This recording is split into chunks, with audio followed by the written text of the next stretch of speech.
मागच्या ब्लॉग मध्ये लोहगड बघितला तर तो उतरून आम्ही त्याच्या जवळच असलेला विसापूर गड बघायला चाललोय. पूर्ण अशी दगड आहेत बघा.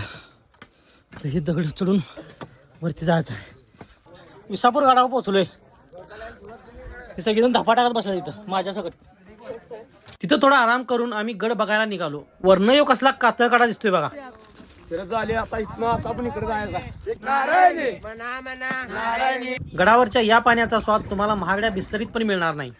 हे गार आहे एकदम, पाणी एकदम थंड आहे. बाटल्यावरून घ्या सगळी जण. हे काय तर आहे आतमध्ये. अग्निकुंड खाली काटे काय उठ गेला. गाळ उठवत सगळा बाग बाग बाग काय तरी होतं ते नक्की. काय होत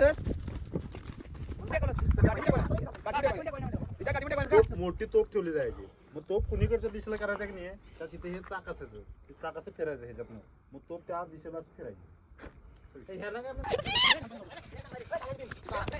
मला वाटतं इथं गड बांधण्यासाठी दगड खोदले असते आणि असं तलाव गडावर लय होतं. अरे इथं काय तिथं मला काय दिसलं. या तुम्हाला धावतो. तर इथं एक भग्न अवस्थेत विरगळ होती. गड असा निवांत म्हणजे एकदम बिंदास्त दिसताना माझी. तिथनं पुढे गेल्यावर जर आम्ही महादेव मंदिरात दर्शन घेतले.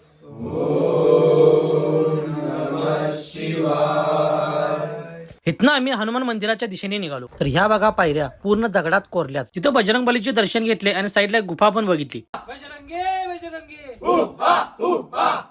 या अखंड दगडात रूम कोरलेली आहे बघा.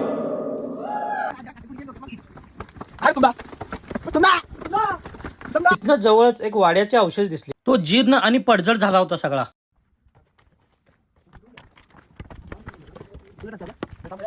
त्याच्या जवळच आणखीन एक वाडा होता. त्याची अवस्था पण तशीच होती. वाड्यात पण एकदम सगळी आता पडझड झाल्या बघा आतमध्ये सगळी. तर हा आहे टेहळणीचा बुरुज. इथनं खाली बघितलं तर डोळच फिरायला लागलं. काय सह्याद्री दिसते. तर हा बघा चुन्याचा गाणा. इथं गडाच्या बांधकामासाठी चुना तयार केला जायचा. तर भावानो तुम्हाला गड फिरून आल्यावर कसं वाटलं? भाऊ कुठल्या गावात आलायस? मांगूर. कुठं आलंय? तालुका निप्पाणी, जिल्हा बेळगाव. आता किती मोहीम आहे तुझी? पहिली.